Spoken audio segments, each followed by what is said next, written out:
مدینے میں ایک یہودی تھا۔ وہ ملک شام گیا تاکہ تجارت کے لیے کچھ سامان خریدے۔ سامان خرید کر جب وہ واپس آ رہا تھا تو اس کی نظر ایک غلام پر پڑی جس کا رنگ بہت کالا تھا۔ وہ کسی لحاظ سے بھی خریدنے لائق نہ تھا۔ یہودی نے سوچا کہ اگر وہ اسے خرید لے اور اپنے شہر مدینے میں جا کر مہنگے داموں میں بیچ سکتا ہے اور نفع کما سکتا ہے۔ چنانچہ اس نے وہ غلام خرید لیا جس کا نام سالم تھا۔ مدینے میں پہنچا اور سارا سامان 3 دن میں بیچ دیا، لیکن سالم کو خریدنے والا کوئی نہیں تھا۔ ہر کوئی اس کی شکل و صورت دیکھ کر نظر انداز کر دیتا تھا۔ یہودی نے غلام سالم سے کہا کہ وہ سامان پکڑ کے دھوپ میں کھڑا ہو جائے تو لوگ یہ سمجھیں گے غلام بہت محنتی ہے اور دھوپ میں بھی کام کرتا ہے تو وہ خرید لیں گے۔ سالم نے ایسا ہی کیا۔ لوگ ہوشیار تھے، انہیں پتہ چل گیا کہ یہ غلام محض مالک کے حکم پر کھڑا ہے۔ مدینے میں ایک خاتون تھی جو اپنی خدا ترسی کی وجہ سے مشہور تھی۔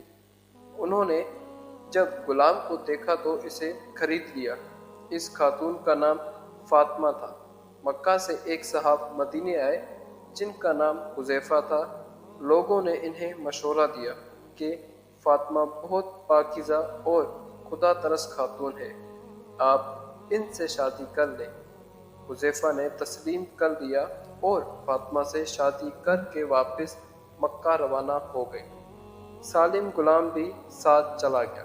مکہ پہنچ کر حذیفہ نے اپنے دوست عثمان بن عفان سے ملاقات کی اور اسے خوشخبری دی کہ میں نے مدینے میں ایک خاتون سے شادی کر دی ہے جو بہت اچھی خاتون ہے اور اپنی پاک بازی کی وجہ سے مشہور بھی ہے۔ لیکن عثمان نے اپنے دوست حذیفہ کی بات پر خاص توجہ نہ دی۔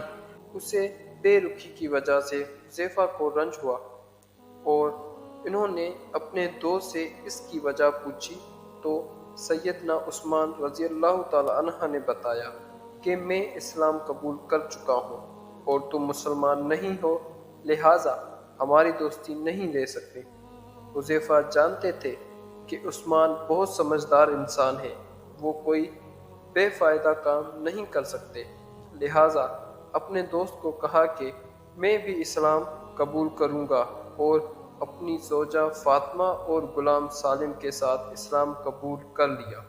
ایک دن آپ صلی اللہ علیہ وآلہ وسلم نے خواتین میں بیان فرمایا جس میں غلام آزاد کرنے کی فضیلت بیان کی۔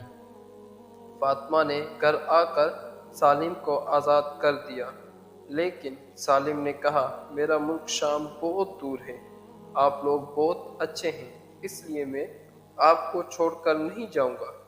چنانچہ حذیفہ نے سالم کو اپنے پاس رکھ لیا اور سالم کو آپ صلی اللہ علیہ وآلہ وسلم کی مجلس میں بھیجنے لگے۔ سالم قرآن کی تعلیم حاصل کرنے لگا۔ وقت گزرتا گیا۔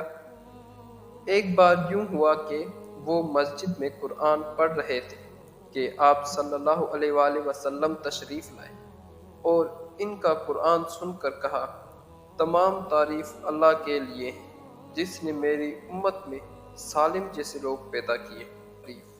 اتنی بڑی تعریف تھی کہ یہ اس سے پہلے کسی کے لیے نہیں کی گئی تھی۔ ہجرت کا حکم آیا اور سالم نے بھی مکے سے مدینے کی طرف ہجرت کی۔ مدینے جا کر وہاں کی سب سے پہلی مسجد قباء کے امام مقرر ہو گئے۔ لوگ رشک کرنے لگے کہ ایسا غلام جسے کوئی خریدنے کو تیار نہ تھا آج مسجد قباء کا امام بن گیا ہے۔ پھر وقت گزرا، آپ صلی اللہ علیہ وآلہ وسلم کی وفات ہوئی۔ خلیفہ رسول سیدنا ابو بکر رضی اللہ تعالی عنہ کا زمانہ بھی گزرا اور امیر المومنین سیدنا عمر رضی اللہ تعالی عنہ کی وفات کا وقت بھی قریب ہوا۔ اس وقت سالم دنیا سے رخصت ہو چکے تھے۔ سیدنا عمر رضی اللہ تعالی عنہ نے فرمایا اگر سالم زندہ ہوتے تو مجھے امیر بنانے میں کوئی مشقت نہ ہوتی، یعنی میں انہیں امیر المومنین بنا دیتا، کیونکہ میں نے رسول اللہ صلی اللہ علیہ وآلہ وسلم سے سنا ہے سالم کا دل اللہ کی محبت سے بھرا ہوا ہے۔